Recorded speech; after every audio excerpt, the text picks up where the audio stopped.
Here's how to do a decrease in crochet. When we decrease, this means we'll be combining 2 or more stitches into one, making the round smaller. While you can use any type of stitch, today I'm going to show you how to decrease using single crochet.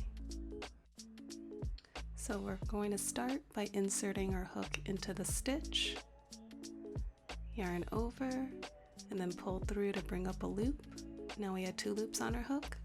We're going to insert our hook into the next stitch after that, yarn over again, and pull through to bring up another loop, and now we have 3 loops on our hook. We're going to yarn over one last time and then pull it through all 3 loops. And there we've made one single crochet decrease. So going over this again, we're going to insert our hook into the stitch, yarn over, pull through to bring up a loop. Now we have 2 loops on our hook. We're going to insert our hook into the next stitch after that, yarn over, pull through to bring up another loop, and now we have 3 loops on our hook, yarn over one last time, and pull through all 3 loops.